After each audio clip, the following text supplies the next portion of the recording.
Hello everyone. कैसे हैं सभी लोग। आई होप कि सब अच्छे होंगे, स्वस्थ होंगे।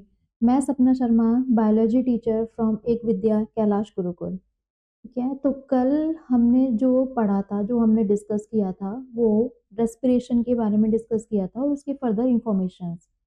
जैसे कि रेस्पिरेशन आप सभी जानते हैं। रेस्पिरेशन क्या होता है? रेस्पिरेशन जस्ट सिंपली एक ब्रेकिंग डाउन ऑफ ग्लूकोज, चाहे तो वो प्रेजेंस में हो जाए ऑक्सीजन के, चाहे वो एब्सेंस में हो जाए। तो हमने फर्दर क्या डिस्कस किया था, इसके टाइप्स पढ़े थे। ठीक है, फिर हमने क्या डिस्कस किया था, उसका पाथवे, रेस्पिरेटरी सिस्टम को अच्छे से देखा था। ठीक है, उसके बाद हमने क्या देखा था, स्टेप्स इसके कितने होते हैं। तो टोटल 4 स्टेप्स होते हैं। ठीक है, जिसमें कि हमारा जो फर्स्ट स्टेप था वो ब्रीथिंग। ब्रीथिंग में इनहेलेशन और एक्सहेलेशन। ठीक है, नेक्स्ट हमने क्या बात की थी, एक्सटर्नल रेस्पिरेशन की। एक्सटर्नल रेस्पिरेशन, उसके बाद internal respiration, then cellular respiration. Cellular respiration is the exact phenomena of respiration, जिसमें कि ब्रेकिंग डाउन होता है और सेल ही इसको ब्रेकिंग डाउन करेगा। ठीक है, तो ये हमने कल बात कर ली थी। और इसके अलावा हमने वॉल्यूम्स पढ़े थे कल, कैपेसिटीज पढ़ी थी। ठीक है, तो हमने जो टाइडल वॉल्यूम है वो बेसिकली जो नॉर्मल ब्रीथिंग होती है वो टाइडल वॉल्यूम होती है। ये आपने कल हमने डिस्कस किया था इसके बारे में। जो forcefully inhale, forcefully exhale, residual volume, ये सारी चीजें हमने कल डिस्कस कर ली थी। आज जो हमको डिस्कस करना है वो फर्दर हम टॉपिक कवर करेंगे, जिसमें कि एक इम्पॉर्टेंट टॉपिक है, that is the transport of gases. Transport of gases, ठीक है। इसमें बेसिकली जो गैसेस है हमारी, ऑक्सीजन एंड CO2, इनको इंडिविजुअली हम देखेंगे कि क्या फिनोमेना है, कैसे ये ट्रांसपोर्ट होता है, क्या क्या होता है। तो इसको जानने से पहले हम मैं एक चीज आपको बता देती हूँ कि एक चीज होती है पार्शियल प्रेशर। ये आपको जानना जरूरी है क्योंकि ये टर्म बार बार आएगा, पार्शियल प्रेशर। देखो, इसको ना हम सिंपली उसमें लैंग्वेज में ये समझ सकते हैं कि जैसे एक कंटेनर है, क्लोज कंटेनर। ठीक है, इस क्लोज कंटेनर में ना N2 गैस भी है। एक सिचुएशनल है कि भाई यहाँ पे N2 गैस है, CO2 गैस है, ऑक्सीजन गैस, इस टाइप से तीनों गैसेस मिक्सअप है एक क्लोज कंटेनर में। अगर मैं ये बात करने लगी कि भाई N2 की कितना प्रेशर होगा, तो हम इसको ना कैसे डिनोट करते हैं, हम इसको ये डिनोट करते हैं कि एक अलग से N2 का क्या रोल है प्रेशर को क्रिएट करने में, क्योंकि पूरे कंटेनर में प्रेशर हो रहा होगा क्योंकि ये पूरे गैसेस इससे फिल है। तो कितना प्रेशर जो रोल है वो, नाइट्रोजन का कितना रोल है प्रेशर को क्रिएट करने में, तो हम इसको डिनोट कर देते हैं स्मॉल p, पार्शियल प्रेशर। ऐसे इसी तरीके से CO2 का पार्शियल प्रेशर कितना है, O2 का पार्शियल प्रेशर कितना है, तो इस तरीके से ये डिस्कस हम करेंगे आगे। ठीक है, तो अब हम सिस्टम की बात कर लेते हैं कि जैसे हमारी बॉडी में इस तरीके से डबल सर्कुलेशन चलती है, इस तरीके से डबल सर्कुलेशन चलती है। ठीक है, तो ये 4 चैम्बर हार्ट के सभी जानते हैं बॉडी। और ये भी आपने लोअर क्लासेस में पढ़ा होगा कि भाई देखो, यहाँ से डीऑक्सीजनेटेड ब्लड जाएगा, फिर यहाँ से होता हुआ डीऑक्सीजनेटेड ब्लड कहाँ जाएगा, लंग्स की तरफ जाएगा। लंग्स से होता हुआ ऑक्सीजनेटेड ब्लड कहाँ आएगा, लेफ्ट आर्टरिया में आएगा, और उसके बाद ये वेंट्रिकल से होता हुआ, लेफ्ट वेंट्रिकल से होता हुआ बॉडी में चला जाएगा। ठीक है, ये डीऑक्सीजनेटेड और ये डीऑक्सीजनेटेड ब्लड क्या है, क्या मीनिंग है इसका। तो अभी हमने थोड़ी देर पहले बात की थी पार्शियल प्रेशर। ठीक है, तो इसको हम डिस्कस कर लेते हैं, पार्शियल प्रेशर। तो ये जैसे कि आपने कल ही पढ़ा था कि जो एल्वुलाई है, एल्वुलाई में जो पार्शियल प्रेशर ऑक्सीजन का वो हाईएस्ट माना जाता है, हाईएस्ट। ठीक है, तो अगर ऑक्सीजन ऑक्सीजन अगर ब्लड में ट्रांसपोर्ट हो रही है तो ये 3 लेवल से होकर गुजरती है। पहला जो फर्स्ट लेवल है, फर्स्ट जो होता है वो एल्वुलाई वॉल है। ठीक है, alveoli wall. Next, basement membrane. Basement membrane दोनों की होगी, एल्वुलाई एल्वुलाई की भी और ब्लड वेसल्स की भी, basement membrane. Third step is blood vessels, blood vessels. तो टोटल 3 मेम्ब्रेन से जो गैसेज है वो अक्रॉस होती है। पार्शियल प्रेशर की बात कर लेते हैं। पार्शियल प्रेशर एल्वुलाई में सबसे ज्यादा होता है। तो मैं एक टेबल फॉर्म में आपको क्लियर करा देती हूँ। यहाँ CO2, O2 and CO2। Alveoli में बेटा क्या क्या पार्शियल प्रेशर होगा, टिश्यूज में क्या प्रेशर प्रेशर होगा, डीऑक्सीजनेटेड में पार्शियल प्रेशर क्या होगा। ठीक है, गैसेस का। ऑक्सीजनेटेड ब्लड अगर है तो उसमें गैसेस का पार्शियल प्रेशर क्या होगा, ये सारी चीजें देखेंगे।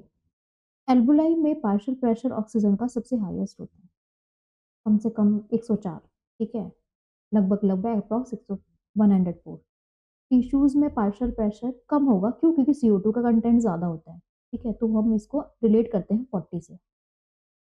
40 क्यों? 0 क्यों नहीं? क्यों? क्योंकि आपने कल ही पढ़ा था कि जो रेसिडुअल वॉल्यूम है हमारी लंग्स में या हमारी ब्लड वेसल्स में, थोड़ा बहुत ऑक्सीजन का कंटेंट रहता है, CO2 का कंटेंट थोड़ा बहुत रहता है। ठीक है, तो ये पूरी तरह से नहीं है कि पूरी तरह से हमने इनहेल कर दिया तो सारी गैसेस निकल गई, एनवायरनमेंट में रिलीज होगी। थोड़ा बहुत कंटेंट हमारे ब्लड में और हमारे जो लंग्स है उनमें थोड़ा बहुत ये चीज रहती है, तो हम जीरो से इसको डिनोट नहीं करते। ठीक है, डीऑक्सीजनेटेड ब्लड में जो पार्शियल प्रेशर है ऑक्सीजन का, वो भी 40 होगा। मतलब ये मान के चलो कि मिनिमम वैल्यू हम 40 ही ले रहे हैं, मिनिमम वैल्यू हमारी 40 ही है। ठीक है, ऑक्सीजनेटेड ब्लड में जो ऑक्सीजन का पार्शियल प्रेशर होता है वो 95। CO2 एल्वुलाई में CO2 का जो पार्शियल प्रेशर है वो कम होगा, तो मिनिमम वैल्यू आपकी पता है, आपको पता है मिनिमम वैल्यू क्या थी? 40। मिनिमम वैल्यू क्या है? 40, तो हम मिनिमम वैल्यू 40 ही लेंगे। CO2 में जो मैक्सिमम वैल्यू है CO2 का पार्शियल प्रेशर वो 45 लेते हैं। क्यों? क्योंकि ज्यादा CO2 हमारे ब्लड के लिए ठीक नहीं है, ये सभी जानते हैं, पॉइजनस होता है।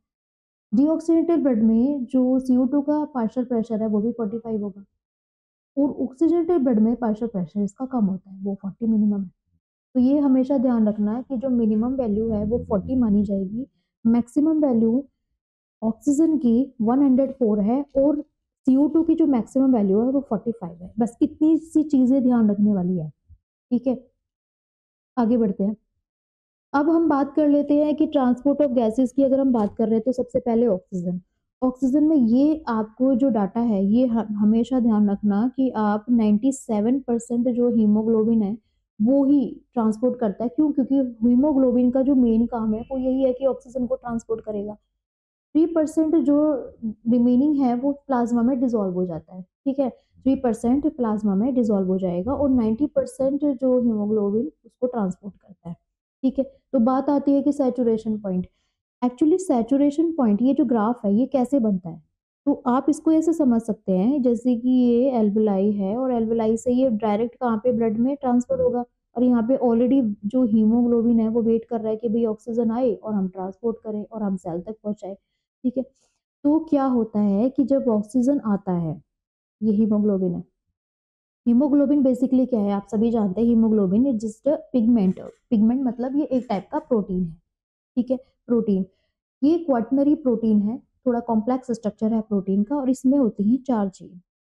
ग्लोबिन की 4 चेन्स होती हैं, 4 चेन्स।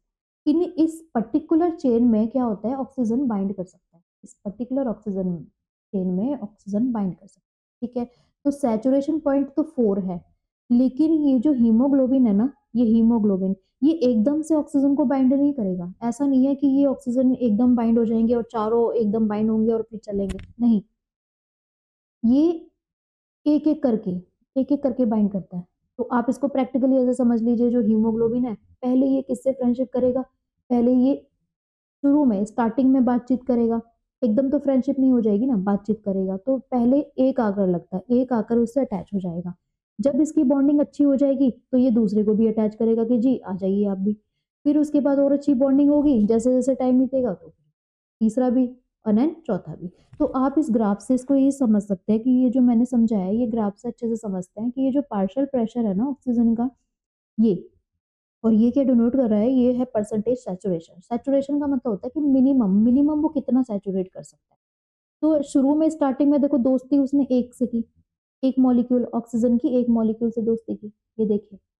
उसके बाद धीरे धीरे जैसे ही दोस्ती आगे बढ़ी तो ये ग्राफ भी आगे, मतलब सैचुरेशन पॉइंट बढ़ता गया बढ़ता गया। और इस तरीके से एट लास्ट में क्या होगा, चारों के चारों मॉलिक्यूल्स जो है वो ऑक्सीजन के लग गए। अब 4 मॉलिक्यूल जब ऑक्सीजन के लग गए तो पांचवा तो लगेगा नहीं, क्योंकि सीट ही लिमिटेड है। क्या है? सीट लिमिटेड है। ठीक है, तो आपको ट्रांसपोर्ट ऑफ ऑक्सीजन अच्छे से समझ में आ गया होगा। अब ट्रांसपोर्ट ऑफ गैसेस में CO2 की बात करते हैं कि ये कैसे ट्रांसपोर्ट होता है, तो देखो ये इसमें आपको यही फिर से रेशियो याद करनी है। ऑक्सीजन की आपको पता है 97%, 97% आपको जो ये ब्लड है ब्लड में ट्रांसपोर्ट होता है। ठीक है, 3% वो प्लाज्मा में डिसॉल्व हो जाता है। और CO2 में ये वाली चीज आपको याद रखना, थोड़ा बहुत डिफरेंस है, जैसे कि 70% एज बायोकार्बोनेट, ट्रांसपोर्ट होगा, है ना, in the form of bicarbonate. 20 to 25% ये कार्बो अमीनो हीमोग्लोबिन के फॉर्म में ये ट्रांसपोर्ट होगा, और जो 7% है वो प्लाज्मा में डिसॉल्व। इस तरीके से ये पूरा डाटा है। इसको हम डिटेल में समझेंगे।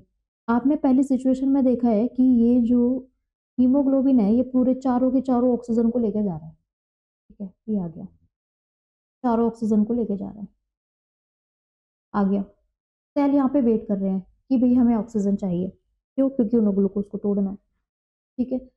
अब ये इधर आ गया सेल के पास, ठीक, सेल कह रहा है कि भाई हमें ऑक्सीजन चाहिए। अब हीमोग्लोबिन की इतनी अच्छी दोस्ती हो गई है कि अब वो ऑक्सीजन देने को तैयार नहीं है, कह रहा है कि हम नहीं देंगे ऑक्सीजन।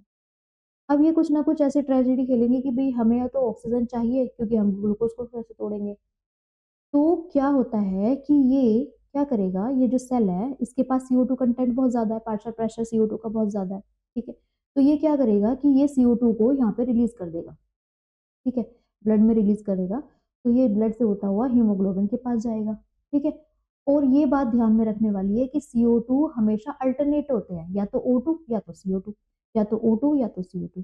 अगर O2 है यहाँ पे और CO2 यहाँ आ गया, लेकिन बात ये होती है कि प्रेशर किसका ज्यादा है, जिसका प्रेशर ज्यादा होगा वही आके लगेगा, फिर वो डिसोशिएट हो जाएगा। तो CO2 जब इधर आएगा जिसका प्रेशर बहुत ज्यादा है, तो ये इसको हटा देगा। तो नेक्स्ट स्टेप में क्या हुआ कि इसने इसने क्या किया, ऑक्सीजन को डिसोशिएट कर दिया और बदले में कहाँ लग गया, खुद लग गया ये कि भाई हम लगेंगे यहाँ। तो मैंने जैसे ही आपको ये बताया कि 20 to 25% कार्ब अमीनो हीमोग्लोबिन के बेसिस पे ये जो है ट्रांसपोर्ट होता है। तो देखो 20 to 25% ये ऐसे ट्रांसपोर्ट हो गया। एज अ डायरेक्ट ये है कि कार्बन डाइऑक्साइड ये डायरेक्ट इससे अटैच हो जाएगा। अब ये वाला जो सेंटेंस है 70% as carbonate bicarbonate ion, तो इसको समझते हैं हम, ये कैसे करता है। देखो क्या होता है, अब ये कह रहा है कि देखो ऑक्सीजन तो आपने एक मॉलिक्यूल तो मेरे से ले लिया, अब मैं ये 3 नहीं दूंगा। तो सेल को तो ऑक्सीजन चाहिए, तो ये दूसरा गेम खेलता है। ये कहता है कि भाई मुझे तो पूरा ऑक्सीजन चाहिए। इसके बाद ये क्या करेगा, ये बाइकार्बोनेट, ये क्या करता है, ये CO2 डायरेक्ट ये रिलीज करने लगेगा कि भाई CO2 तुम जाओ।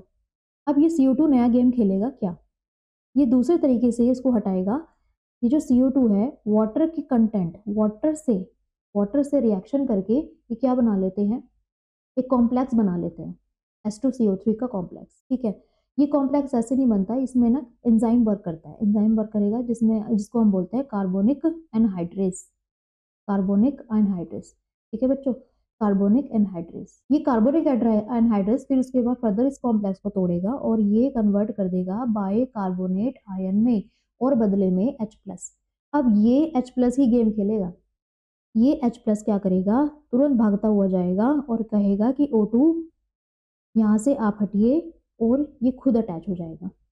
इसको हटाएगा और खुद अटैच हो गया, इसको हटाएगा और ये खुद अटैच हो गया, ठीक है। तो आप ये खुद देख पा रहे होंगे कि O2 जो है ना, ये जितने के सारे O2, ये 4 O2 जो मॉलिक्यूल्स थे कि सारे के सारे कहाँ चले जाएंगे, सेल के पास, इसके पास चले जाएंगे, सेल के पास, ये चारों के चारों O2 इसके पास आ गए, सेल खुश हो गया।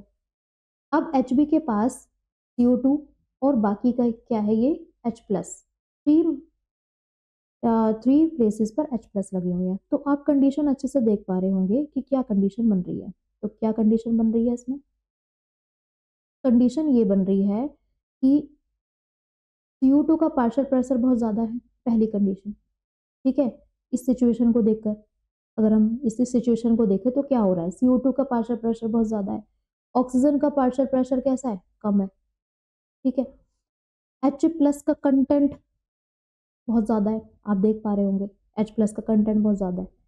नेक्स्ट, टेम्परेचर बहुत हाई है, क्योंकि टेम्परेचर भी डिपेंड करता है, ये जो डिसोशिएट करते हैं ना इसमें टेम्परेचर भी बहुत बड़ा रोल है, ठीक है। तो टेम्परेचर हाई है इसका। अगर हम पीएच की बात करें, पीएच की बात, तो पीएच अगर हाइड्रोजन आयन ज़्यादा है तो पीएच कम होगा या ज़्यादा होगा, बताइए आप। अगर ज़्यादा है हाइड्रोजन तो पीएच कम होगा। तो 5 सिचुएशंस होती है इसमें, CO2 ज़्यादा है पार्शियल प्रेशर, O2 का पार्शियल प्रेशर कम है, H+ ज़्यादा है, टेम्परेचर हाई है, और पीएच। तो यानी सारी चीज़ें हाई हैं, बस ऑक्सीजन और पीएच का कंसंट्रेशन कम है। तो ये ध्यान रखना, ठीक है। तो इस इफेक्ट, ये जो इफेक्ट है, ये जो इफेक्ट हो रहा है ना इसकी वजह से, तो हम इस इफेक्ट को क्या बोलते हैं, बोहर इफेक्ट। ये हम नेक्स्ट स्लाइड में सिखा देते हैं आपको बोहर इफेक्ट है क्या। देखो Bohr effect, Bohr's effect, Bohr's effect में ये सारी चीजें, ये सारी कहानी चलेगी कि ये क्या है कि ability of CO2 to dissociate the oxygen from haemoglobin. ठीक है, समझ में आ गया। बोहर्स इफेक्ट है क्या, ability of CO2 to dissociate the oxygen from Hb। तो आपने ये देखा होगा कि इन्होंने क्या क्या किया, CO2 एक तो डायरेक्ट लग गया, 20 to 25% इसका रेशियो। अब जो 70% बाइकार्बोनेट, तो उसमें हमने क्या देखा कि उसमें हमने ये देखा था कि ये जो है पहले क्या हुआ था, CO2 प्लस इसके साथ क्या रिएक्शन किया था, इसने H2 के साथ मिलकर इसने कॉम्प्लेक्स बना लिया था। ठीक है, और ये एंजाइम्स की हेल्प से होता है कि जो कार्बोनिक एनहाइड्रेस है, जो कि सबसे फास्टेस्ट वर्किंग है इसकी, ये क्या करेगा, तुरंत इसको H प्लस और बाइकार्बोनेट आयन में चेंज कर देगा। ठीक है, तो रेशियो आपको अच्छे से याद है कि 70% ऐसा ही होता है। ठीक है, तो इसको हम बोर्स इफेक्ट बोलते हैं। इस बोर्स इफेक्ट में क्या क्या कंडीशंस होती है, ये भी आपने सीखी। क्या क्या कंडीशंस होती है, देखिए जरा। इसमें आपका पार्शियल प्रेशर CO2 का कैसा होगा, ज्यादा होगा। पार्शियल प्रेशर O2 का कैसा होगा, कम होगा। ठीक है, टेम्परेचर कैसा होगा, ज्यादा होगा। ठीक, H प्लस के कंटेंट कितना होगा, जो कंसंट्रेशन है H प्लस का वो कैसा होगा, ज्यादा होगा। ठीक है, और इसके बदले में अगर इसके रिजल्ट में अगर हम ये देखें तो pH कैसा होगा, कम होगा। pH कम होगा, एसिडिक हो जाएगा ये। ठीक है, इस तरीके से। तो इसको हम क्या बोलते हैं, बोर्स इफेक्ट। अगर आपको याद नहीं होता है कि भाई बोर्स इफेक्ट और ये सारी चीजें क्या है, तो ये मैं ट्रिक बताऊंगी आपको कि बोर्स इफेक्ट, इसके अलावा एक इफेक्ट और पढ़ेंगे, हेल्डन इफेक्ट, वो आगे बताएंगे। तो ये ट्रिक मेरे पास बहुत अच्छी सी ट्रिक है, तो आप इसको कभी नहीं भूलेंगे। ठीक है, चलो तो हम आगे डिस्कस करेंगे, करते हैं अब इसको। अब क्या होता है कि ये सेल ने O2 ले लिया। ठीक है, अब ये CO2, अब इसके पास क्या है, सिचुएशन चेंज हो गई। CO2 है यहाँ पर और यहाँ पर क्या है, H plus, H plus, H plus. ये भागता हुआ अब किसके पास जाएगा, एल्वोलाई के पास। यहाँ पे वेट कर रहा है एल्वोलाई, ये इधर आ गया, ये देखिए इधर आ गया। अब नेक्स्ट क्या होगा, ये सिचुएशन है कि भाई H plus, H plus, H। यहाँ पर क्या है, ऑक्सीजन का कंटेंट है ना, 104, आपने अभी देखा। तो अब क्या होगा, फिर सिचुएशन उल्टी हो जाएगी। क्या होगा, ये CO2 को हटाएगा, ऑक्सीजन क्या करेगा, ये कोशिश करेगा कि भाई अब तू हट जा। क्यों, क्योंकि यहाँ पर मेरा इलाका है, यहाँ पे मेरा दबदबा है, यहाँ मेरा प्रेशर, जो पार्शियल प्रेशर है वो ज्यादा है। ठीक है, तो अब क्या, फिर से वही रिवर्स हो जाएगा। रिवर्स क्या होगा कि धीरे धीरे करके ये जो CO2 है, ये इसको, ऑक्सीजन क्या करेगा, इसको हटाने लगेगा। ठीक, फिर उसके बाद ये H प्लस कैसे हटेगा, H प्लस दोबारा से वही चीज है। दोबारा से क्या होगा कि यहाँ पर ये जो H प्लस था, बाइकार्बोनेट क्या होता है, प्लाज्मा में डिसॉल्व हो जाता है। जो बाइकार्बोनेट H प्लस तो यहाँ लग गया, बाइकार्बोनेट का हो गया, प्लाज्मा में डिसॉल्व हो गया। ये दोबारा से क्या आएगा, दोबारा से यहाँ पर आएगा बाइकार्बोनेट आयन, ये लग गया। ठीक है, अब दोबारा से ये ना क्या होता है, रिवर्स हो जाता है, फिर से कॉम्प्लेक्स बनाएगा। ठीक, और फिर ये टूट कर क्या हो जाएगा, CO2, मतलब बैक फॉर्म में चला जाएगा ये। ठीक है, तो यही चीज है, सेम यही है, बस उसको उल्टा करना है। तो H प्लस हटा और उसके बाद इसने ये कॉम्प्लेक्स बना लिया। तो ये कॉम्प्लेक्स बना है तो CO2 क्या हो जाएगा, और भर के कहाँ चला जाएगा, एल्वुलाई के पास। कहाँ चला जाएगा, एल्वुलाई के पास। एक तो डायरेक्ट चला गया, एक इस फॉर्म में चला गया। तो CO2 चला गया और इसके बदले में क्या अटैच हो जाएगा, फिर से O2 अटैच हो जाएगा। ठीक है, अच्छा एक चीज और है, जब ये बाइकार्बोनेट जब प्लाज्मा में डिसॉल्व होता है, तो उसको मेंटेन करने के लिए ना क्लोराइड भी ट्रांसफर होता है, क्लोराइड भी ट्रांसफर होता है। तो देखो यहाँ पर फिर से मैं देखती हूँ, यहाँ पे आप बता देती हूँ आपको। देखिए, जब ये बाइकार्बोनेट यहाँ पे चेंज हुआ था, तो H प्लस तो यहाँ लग गया, H प्लस यहाँ लग गया, लेकिन जो बाइकार्बोनेट है ये प्लाज्मा में डिसॉल्व हो जाएगा। लेकिन अब प्रोटॉन ग्रेडियंट इसमें डेवलप हो जाएंगे कि भाई आयंस यहाँ ज्यादा होंगे, यहाँ कम। तो उसको बैलेंस करने के लिए एक चीज और होती है, जिस ये जो क्लोराइड आयन है ये अंदर आने लगेगा। इस फिनोमेना को हम बोलते हैं क्लोराइड शिफ्ट। क्या बोलेंगे इसको, क्लोराइड शिफ्ट। हमने यहाँ पे क्या बात की थी, हमने यहाँ क्या बात की थी कि ये एल्वोलाई रीजन पे है, एल्वोलाई रीजन, एल्वोलाई रीजन। इसमें क्या होता है, ये क्लोराइड शिफ्ट जैसे ही अंदर आया था, तो अब ये क्या होगा कि ये बाहर आने लगेगा। ठीक है, क्यों, क्योंकि ये जो कॉम्प्लेक्स है, ये दोबारा से इन्होंने कॉम्प्लेक्स बना लिया। ठीक है, तो ये जो C प्लस, ये C माइनस है, ये नेक्स्ट अपने बैक फॉर्म में चला जाएगा, तो हम इसको बोलेंगे रिवर्स, हम इसको क्या बोलते हैं, reverse chloride shift, reverse chloride shift. ठीक है, कंडीशन क्या होगी, कंडीशन देखो, यहाँ देखो, यहाँ कंडीशन देखते हैं। हमने पहले किसकी बात की थी, टिश्यू लेवल की। दोबारा से इसको समराइज कर रही हूँ मैं, ठीक है। टिश्यू लेवल में क्या कंडीशन थी, टिश्यू लेवल में क्या कंडीशन थी कि ऑक्सीजन का कंटेंट कम था और CO2 का कंटेंट ज्यादा था। ठीक है, समझ में आ गई बात। इसके बाद टेम्परेचर कैसा था भाई बच्चों, टेम्परेचर कैसा था, ज्यादा था। टेम्परेचर कैसा था, ज्यादा था। H+ का कंटेंट कैसा था, ज्यादा था। ठीक है, pH कैसा था भाई, जब H+ ज्यादा है तो pH कैसा हो जाएगा, कम। इसको हमने क्या बोला था, बोहर्स इफेक्ट बोला था, बोला था बोहर्स इफेक्ट। ठीक है, ये टिश्यूज में होता है, बेसिकली कहाँ होता है, टिश्यूज में। अब हमने किसकी बात की थी, एल्वोलाई रीजन में, कि भाई एल्वोलाई में क्या एनवायरनमेंट पड़ रहा था। तो देखो एनवायरनमेंट यहाँ पे क्या था, इसका उल्टा कर देंगे, जस्ट जो हमने इसकी बात की है इसी का जस्ट उल्टा कर देंगे। तो देखो क्या, इसमें पार्शियल प्रेशर ऑक्सीजन का ज्यादा होगा, देखो उल्टा कर रहे हैं, जस्ट इसका उल्टा कर रहे हैं, देखो ये उल्टा कर दिया। अब इसका रिवर्स हम कर देंगे तो इसका पार्शियल प्रेशर यहाँ पर आ जाएगा CO2। देखो कुछ किया तो नहीं हमने नया। थर्ड में क्या होगा, थर्ड में सिचुएशन देखो, सिचुएशन क्या है यहाँ पर टेम्परेचर कम होगा, क्यों, क्योंकि टिश्यूज में टेम्परेचर ज्यादा था तो टेम्परेचर कम हो गया। उसके बाद H+ आयन कम था, क्यों, क्योंकि वो दोबारा से बैक फॉर्म में वहां पे जो है रिलीज हो गया, है ना, बाइकार्बोनेट आयन के साथ ज्वाइन करके कॉम्प्लेक्स बना लिया, फिर CO2 और H2, इस तरीके से इन्होंने कॉम्प्लेक्स बना लिया। तो यहाँ पर जो कंटेंट, ये जो क्वांटिटी है ना, ये कम हो जाएगी। ठीक, अगर ये H+ का अमाउंट कम है तो क्या होगा, pH बढ़ जाएगा। क्लियर, तो ये एल्वोलाई की कंडीशन है और ये है टिश्यूज की। अब हमने जैसे इसकी बात करी बोहर्स इफेक्ट की, तो हम इसको बोलते हैं हेल्डन इफेक्ट। क्या बोलेंगे इसको, हेल्डन इफेक्ट। तो हेल्डन इफेक्ट में भी उल्टा ही कर देंगे, क्या, ability, ability of oxygen to dissociate, to dissociate the CO2 from haemoglobin. हमने इसमें क्या बात की थी, हमने ये बात की थी ability of CO2 to dissociate the oxygen from haemoglobin. ठीक है, तो इसको कहते हैं बोर्स इफेक्ट, जो कि टिश्यूज लेवल पे होगा। इसको हम कहेंगे हेल्डन इफेक्ट, जो कि एल्वोलाई रीजन में होता है। ठीक है, ये दोनों चीजें आपको अच्छे से समझ में आ गई, क्यों, क्योंकि ये बहुत इंपॉर्टेंट पोर्शन है इस चैप्टर का, इसीलिए। अब ट्रिक देख लेते हैं, ट्रिक कैसे याद करेंगे, देखो बहुत अच्छी ट्रिक है मेरे पास।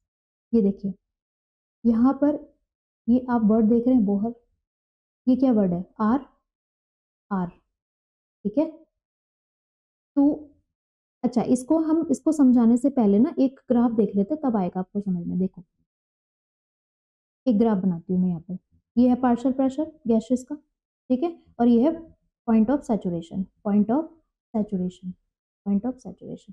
तो देखिए इसमें हमने जैसे यहाँ पे बात की थी, ये देखिए यहाँ पर सैचुरेशन पॉइंट देखा था, ये देखो ये सैचुरेशन पॉइंट था। अगर हम टिश्यू लेवल की बात करें, टिश्यूज लेवल की बात करें, तो ये जो पॉइंट है ये ऐसे ऐसे हो जाएगा, मतलब ये टूवर्ड्स राइट शिफ्ट होगा। क्या होगा, towards right shift. Right shift कब होता है, जब बोहर्स इफेक्ट होता है। क्या होता है, बोहर्स इफेक्ट। ठीक है, अगर एल्वोलाई रीजन है तो ये लेफ्ट शिफ्ट होगा, लेफ्ट शिफ्ट, लेफ्ट शिफ्ट, तो हम बोलेंगे हेल्डन इफेक्ट, हेल्डन इफेक्ट। ठीक है, अब आ गया समझ में आपको। चलो आगे बढ़ते हैं फिर से। अब देखो यहाँ पे मैं दोबारा से समझा देती हूँ, ये नॉर्मल है सैचुरेशन पॉइंट। अगर बोहर इफेक्ट है तो ये राइट में शिफ्ट हो जाएगा, ये राइट शिफ्ट है, राइट शिफ्ट। ठीक है, अगर हेल्डन इफेक्ट आ रहा है, हेल्डन इफेक्ट का होगा, ये बताओ हेल्डन इफेक्ट का होगा एल्वोलाई रीजन में। ठीक है, तो ये लेफ्ट शिफ्ट, लेफ्ट शिफ्ट। ठीक है, लेफ्ट शिफ्ट, राइट शिफ्ट होगा, फिर से रिपीट कर रही हूँ मैं इसको, राइट शिफ्ट क्या होगा, बोहर इफेक्ट, बोहर इफेक्ट। ठीक है, बोहर इफेक्ट कहाँ होता है बताओ जरा, टिश्यूज में। सेकंड सिचुएशन क्या थी, लेफ्ट शिफ्ट, लेफ्ट शिफ्ट। ये इस इफेक्ट को क्या बोलेंगे हम? हेल्डन इफेक्ट। हेल्डन इफेक्ट ये कहाँ होता है? एल्वोलाई रीजन में। ठीक है, अब हम बात कर लेते हैं ट्रिक की। देखो ये जो वर्ड है बोहर, है ना, तो देखो आर आ रहा है, आर, तो आर से आप डायरेक्ट क्या कर लेंगे? Right shift. R for right shift. तो देखो यहाँ पे लास्ट वर्ड क्या आ रहा है? टी। तो टी मतलब टिश्यूज लेवल। क्या है? टी। इस तरीके से रिलेट करेंगे। तो आर फॉर राइट, राइट का लास्ट वर्ड क्या है? टिश्यूज। तो देखो यही है ना, ये देखिए राइट, बोहर, राइट, टिश्यूज। और आपको ये पता है कि कंडीशंस क्या क्या है, ये भी आपको याद रखनी है। ठीक है, टिश्यूज में क्या होता है? पार्शियल प्रेशर किसका ज्यादा होगा? किसका ज्यादा होगा बताओ? पार्शियल प्रेशर होगा Q2 का ज्यादा, पार्शियल प्रेशर O2 का कम होगा। ठीक है, टेम्परेचर कैसा होगा टिश्यूज में? ज्यादा होगा।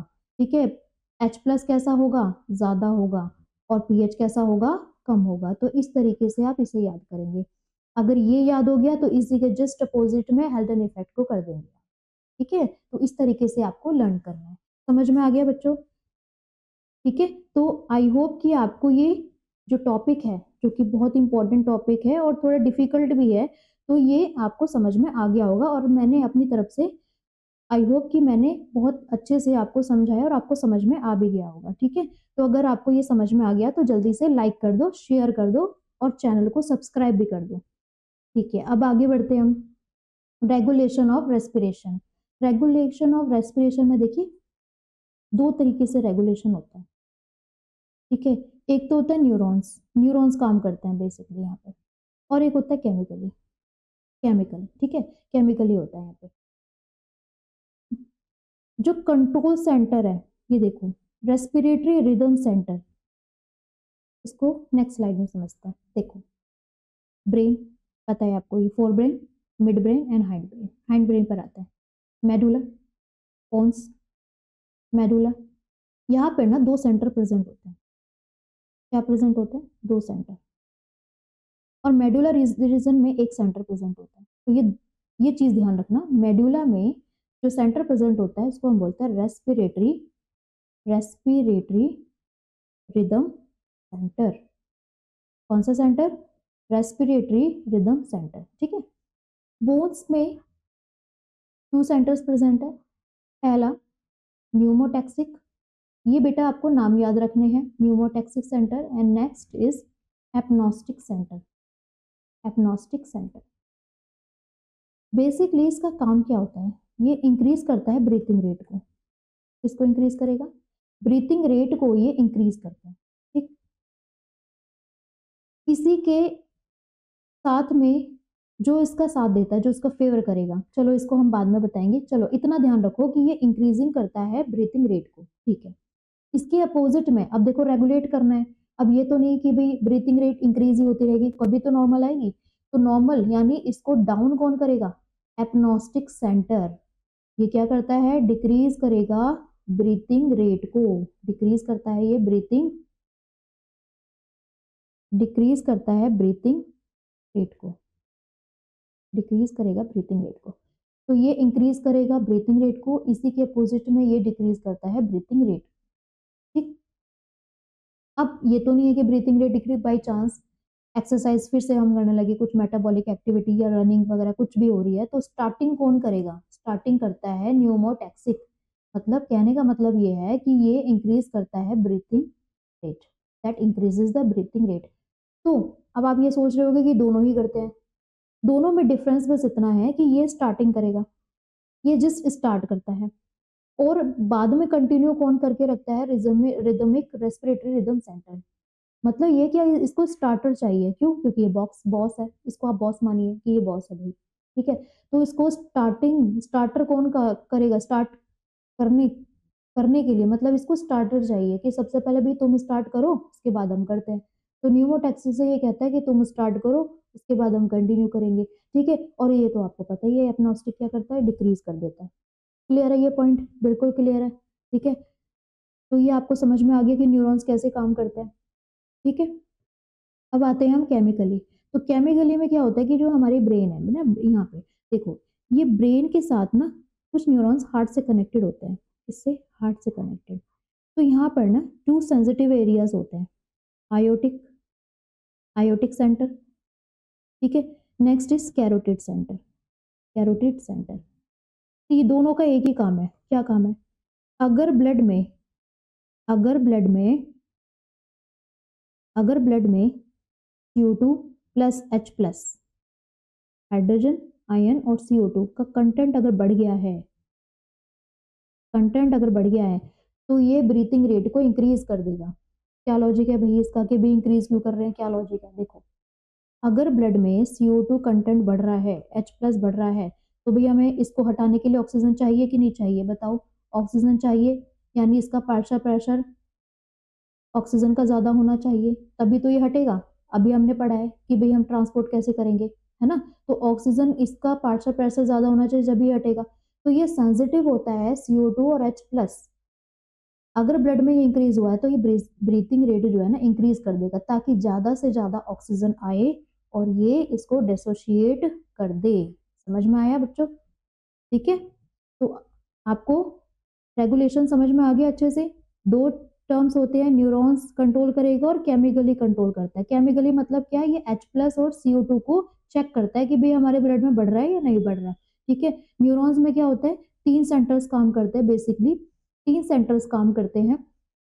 क्या कौन कौन से? जो बॉस है, बॉस का नाम क्या है? रेस्पिरेटरी रिदम सेंटर, जो इंक्रीज करेगा। ठीक है, उसके ऊपर जो पोन्स में प्रेजेंट होते हैं वो होते हैं एपनॉस्टिक सेंटर और न्यूमोटैक्सिक। न्यूमोटैक्सिक क्या करेगा? स्टार्टर का काम करता है, ये भी इंक्रीज करेगा ब्रीथिंग रेट को। एपनॉस्टिक क्या करेगा? डिक्रीज करेगा। क्लियर है बात? बिल्कुल, रेगुलेशन क्लियर है बिल्कुल। चलो आगे बढ़ते हैं हम। एट लास्ट जो हमें डिस्कस करना है वो है डिसऑर्डर्स। ठीक है, तो डिसऑर्डर्स में देखो सबसे पहला पॉइंट क्या है? अस्थमा। इन्फ्लेमेशन, इन्फ्लेमेशन हो जाती है यहाँ पे। ठीक है, इन्फ्लेमेशन मतलब सूजन। ठीक है, तो यहाँ पर ना क्या होता है कि जो रेस्पिरेटरी ट्रैक है यहाँ पे इन्फ्लेमेट हो जाता है। ठीक है, सूजन आ जाती है, कोई भी कारण तो देखो कोई कुछ भी हो सकता है, तो इसको हम बोलते हैं अस्थमा। एम्फाइसीमा, एम्फाइसीमा जो होता है वो डैमेज गैसेस एक्सचेंज। देखो क्या होता है कि यहाँ पर ना जैसे ये एल्वोलाई है, ये एल्वोलाई है, जो बंदे स्मोकिंग करते हैं, स्मोक जो है ना इसकी यहाँ पर लेयर पे डिपॉजिट हो जाती है। स्मोक लेयर जो है ना, स्मोक की जो है यहाँ पे डिपॉजिट हो जाती है। जब डिपॉजिट होगा तो आपने अभी भी पढ़ा है कि भी डिसोशिएट करने में प्रॉब्लम होगी, ऑक्सीजन हमारी ब्लड में अच्छे से नहीं जा पाएगा, हीमोग्लोबिन ऑक्सीजन से दोस्ती नहीं कर पाएगा। जब ऑक्सीजन से दोस्ती नहीं करेगा तो क्या होगा? क्या सेल को मिल पाएगा? नहीं मिल पाएगा। ठीक है, तो इस तरीके से क्या होता है कि ये जो एल्वुलाई की जो वॉल है, ये जब ज्यादा ही इसमें डिपॉजिट होने लगेगी तो ये डैमेज भी होने लगती है। क्लियर है बात? अब आते हैं थर्ड, ऑक्यूपेशनल डिसऑर्डर की। तो ये कहाँ होता है? ये जो वो उन बंदों में होता है, उस पर्सन में होता है जो कि क्या करते हैं, जो फैक्ट्रीज में काम करते हैं। ठीक है, फैक्ट्रीज में, तो ये नाम से समझ में आ रहा होगा ऑक्यूपेशन। ठीक है, तो वहां पे ना क्या होता है कि जो डस्ट की लेयर, जो जैसे कि मान लीजिए एस्बेस्टोस है, एस्बेस्टोस। ठीक है, हम किसी का भी एग्जांपल ले सकते हैं ऐसे। ठीक है, और तो ये क्या होता है कि ना यहाँ पे डस्ट, यहाँ पर लेयर जम जाती है ऐसे करके। जब लेयर जमती है तो क्या होता है? फाइब्रोसिस, है ना? तो फाइब्रोसिस होने लगते हैं caused by the prolonged exposure to dust. ठीक है, तो इस तरीके से ये ब्रीथिंग यानी ब्रीथ लेने में यानी जो ब्रीथिंग है, ब्रीथिंग प्रॉब्लम होने लगती है, तो उसको बोलते हैं ऑक्यूपेशन डिसऑर्डर्स। समझ में आया बच्चों? क्लियर है बिल्कुल? हर चीज क्लियर है? तो आज हमने क्या क्या डिस्कस किया उसको फिर से फाइनलाइज करते हैं, फिर से समराइज करते हैं। तो आज हमने जो बात की थी वो हमने बात की थी कि एक्सचेंज ऑफ गैसेस, जिसमें कि हमने बात कर ली थी CO2 की। किसकी बात की थी? CO2 की और O2 की अलग अलग बात की थी। इसमें आपको दो पॉइंट्स बहुत अच्छे से याद रखना है कि what is Bohr effect, what is हेल्डन effect. ये ट्रिक मैंने भी आपको अच्छे से बता दी है। बोहर से आप रिलेट करेंगे आर से मतलब टिश्यूज। टिश्यूज टिश्यूज जो होता है वो, जो ग्राफ है वो कहाँ शिफ्ट होगा? Right shift. ठीक है, कंडीशंस क्या क्या होती हैं? कंडीशंस यही होंगी कि भाई पार्शियल प्रेशर किसका ज्यादा होगा, किसका कम होगा, टेम्परेचर कैसा होता है, पीएच कैसा होता है, ये सारी चीजें आपको ध्यान रखनी है। ठीक है, तो ये दोनों इफेक्ट्स याद रखना। फिर ठीक है, फिर क्लोराइड शिफ्ट, ये याद रखना आपको, ये बहुत इंपॉर्टेंट पोर्शन है। ठीक है, फिर हमने किसकी बात की? रेगुलेशंस की। तो रेगुलेशंस भी दो तरीके से होंगी, न्यूरल कंट्रोल भी होता है और अलग से केमिकली भी होता है। ठीक है? तो ये हमने अच्छे से आपको डिस्कस करके बता दिया। तो आई होप कि आपको ये कंटेंट पसंद आया होगा और मेरा जो एक्सप्लेनेशन वे है आपको पसंद आया होगा। तो अगर आपको ये अच्छा लगा है तो शेयर ज़रूर करना, ठीक है? ज़रूर करना और सब्सक्राइब, अगर आपने सब्सक्राइब नहीं किया है तो चैनल को सब्सक्राइब कर लेना और अगर आपको ये कंटेंट लिखना है या कहीं नोट डाउन करना है तो ये इसका लिंक भी डिस्क्रिप्शन बॉक्स पर है, ठीक है? Okay, see you then, bye bye.